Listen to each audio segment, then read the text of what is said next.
पुण्यामध्ये फरासखाना पोलीस स्टेशनजवळ सौम्य स्फोट झालेला आहे। पुण्यामधली घटना आहे।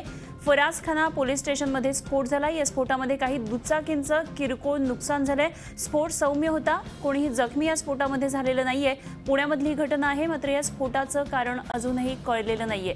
पुण्यामधल्या फरासखाना पोलीस स्टेशनमध्ये सौम्य स्वरूपाचा एक स्फोट झालेला आहे। आणखी सविस्तर माहिती जाणून घेऊया या घटनेसंदर्भात। आमचे प्रतिनिधी अरुण मेहत्रे सध्या आपल्या बरोबर आहेत। अरुण, सांगाल काय नेमकी माहिती मिळतेय? हा स्फोट झालेला आहे, काय डिटेल्स कळतात? सुरुवातीला एक छोटीशी दुरुस्ती करतो। पुण्यामध्ये फरासखाना पोलीस स्टेशनच्या समोर जे पार्किंग आहे त्या ठिकाणी हा स्फोट झालेला आहे। एका दुचाकीवरती एक मोटरसायकल त्या ठिकाणी उभी होती आणि त्या मोटरसायकल मध्ये हा स्फोट झालेला आहे।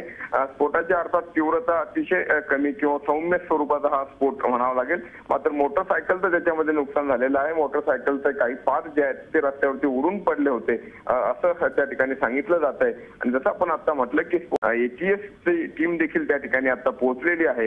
आता ते पाहणी करतात आणि एकूण पुढच्या काही वेळामध्ये नेमकं काय घडलं हे स्पष्ट होईल। अगदी अरुण, स्फोट जरी सौम्य असला तरी घातपाताची काही शक्यता होती का, या संदर्भात काही कळतंय? अनुपमा, या ठिकाणी आता प्राथमिक अवस्थेमध्ये कुठलीच शक्यता नाकारता येत नाही। पुण्यामध्ये अर्थात यापूर्वी देखील असे स्फोट झालेले आहे। मग तो जर्मन बेकरी सारखा मोठा स्फोट असू देत किंवा जंगली महाराज रोडवर झालेले साखळी बॉम्बस्फोट, तर जर्मन बेकरीचा स्फोट मोठा होता। मात्र जे साखळी बॉम्बस्फोट पुण्यामध्ये जंगली महाराज रस्त्यावरती झाले होते ते सौम्य स्वरूपाचे होते, त्यामध्ये नुकसान काही झालेलं नव्हतं। त्यामुळे या ठिकाणी आज स्फोट झालेला आहे। त्याची तीव्रता जरी कमी असली तरी नेमकं त्यातलं कारण जे आहे ते आता सांगता येणार नाही। नेमका स्फोट कशाचा आहे हे सुरुवातीला स्पष्ट लागेल। मोटरसायकलवरती हा स्फोट झालेला आहे। काही गाडीच्या काही पार्ट्स मधनं किंवा गाडीच्या संदर्भातला हा काही स्फोट आहे की इतर कुठल्या कारणाचा आहे ते स्पष्ट झाल्यानंतर आपल्याला याविषयी नेमकेपणाने सांगता येईल। स्फोटाची ही सगळी पाहणी करण्याकरता कुठल्या कुठल्या टीम्स इथे आता आलेले आहेत, काय या संदर्भातली माहिती मिळते? अनुपमा, साधारणपणे अर्ध्या ते पाऊण तासापूर्वी घडलेली ही घटना आहे। आणि जसं आपण आता म्हटलं की पुण्यातलं फरासखाना आणि विश्रामबाग ही दोन पोलीस स्टेशन जे आहेत ते एकमेकांना लागून त्याच्या समोर बरोबर पार्किंग मध्ये स्फोट झालाय। तिथून जवळच म्हणजे दगडूशेठ हलवाई गणपतीचं मंदिर आहे, आप्पाभवन चौक हा सगळा परिसर आहे।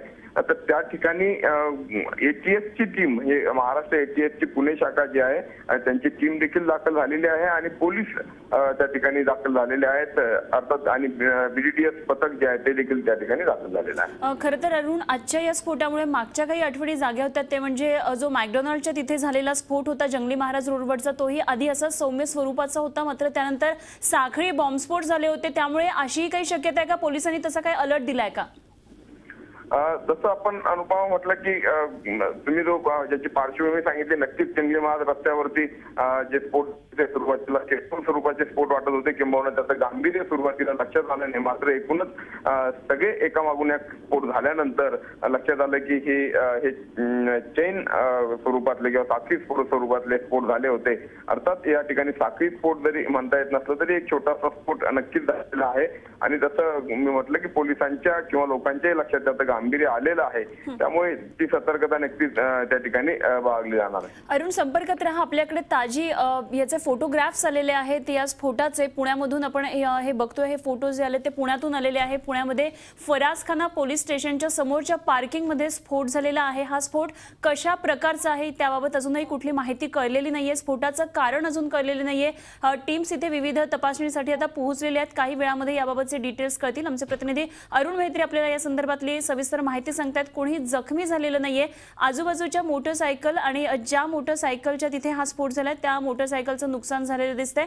पुण्यामधली ही घटना आहे। खरं तर पुण्यामध्ये यापूर्वी सुद्धा स्फोट झालेले होते, छोट्या मोठ्या घटना स्फोटाच्या झालेल्या होत्या, मात्र त्या आठवणी आजच्या स्फोटामुळे पुन्हा एकदा ताज्या झालेल्या आहेत। झी 24 तास रहा एक पाऊल पुढे।